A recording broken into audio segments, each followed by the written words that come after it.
Let's bring in our friend Jon Morosi. Always does a fantastic job as he sets the scene for this one. JP, what stands out about the difference in experience between tomorrow's two teams?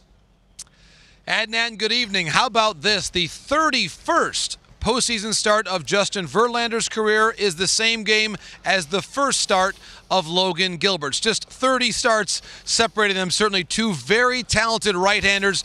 Logan Gilbert just moments ago was talking here in the interview room about how he grew up watching a lot of Yankees games and how the first playoff memories for him were those great Yankees-Red Sox collisions back in the early 2000s, watching them as a fan. Now, as our own Sean Casey knows, Justin Verlander's first postseason start was 16 years ago this month, Yankee Stadium, after a rain delay the previous night. They played under daylight against the Yankees, and the Tigers won that second game of the American League Division Series. And here's what Verlander had to say earlier today, Adnan, about that experience 16 years ago. Yeah, I mean, that was wild. You know, it was actually my first time pitching in old Yankee Stadium, too. I didn't pitch there that season, so I just remember I remember going out the day before and standing on the mound, just kind of like trying to take it all in, since I'd never stood out there before.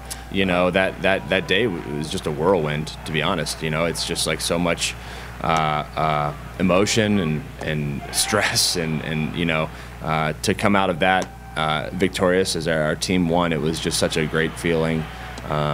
You know, it is just it's a different game in the playoffs. You know, it just is.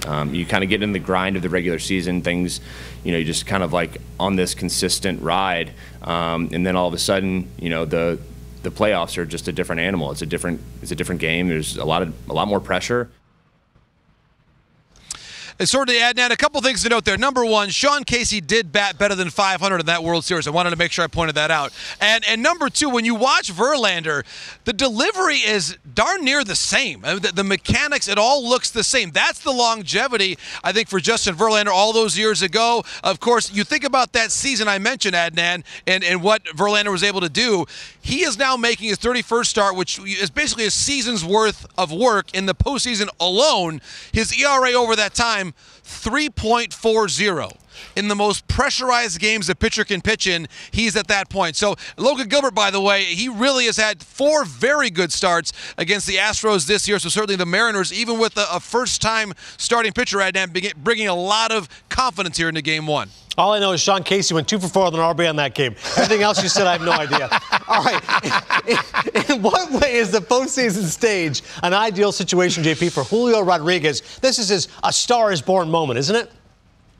It really is. And I love this, by the way, too, Adnan. I asked Logan Gilbert a few moments ago about playing with Julio Rodriguez and his favorite moments this season and his confidence that he brings to a playoff series like this. And Logan said that Julio, as if a star wide receiver, says, hey, get the ball to me, and I'm going to record the outs. That's a confident center fielder. Hey, have them hit the ball out to me in the outfield, and it's going to be an out. I love that. I love that confidence, the athleticism that Julio brings. And certainly for him, he was able to score 2 runs in that weekend series against Toronto again. That game, too, we'll be talking about that one for years, Adnan. But you do have that sense that Julio Rodriguez is due to do something special early on in this series. And I spoke earlier today with Justin Hollander, who is the Mariners GM. And there are those comparisons. Of course, Justin was an executive with the Angels when Trout was breaking in. And certainly we'll set aside the resumes and where things could go for Julio in the future, but he talked about the aptitude, the ability to always learn, to fuse that athleticism with the baseball IQ to make the big plays in the great moments. So yes, we understand a ton of playoff experience here in the Astros dugout, but the Mariners after the weekend, Adnan, that's an experienced playoff team. You come back from 7 runs down, a lot of confidence to be gained there. So I think the Astros, for all their playoff experience, they're going to be facing a very confident Seattle Mariners team here in Game 1 tomorrow night. I saw Game 2, John. You don't need to rub it in, okay? That was a nice comeback for the Mariners. I know, Adnan. It's a tough time, I know, for Canada. I'm trying to get some confidence going back home. The Leafs, though, they begin a very highly anticipated season this weekend. If we're banking on the Leafs, we're in trouble, my friend. You know that. We'll talk a little bit later on. Thanks, JP. Thanks, Adnan. I appreciate it, guys.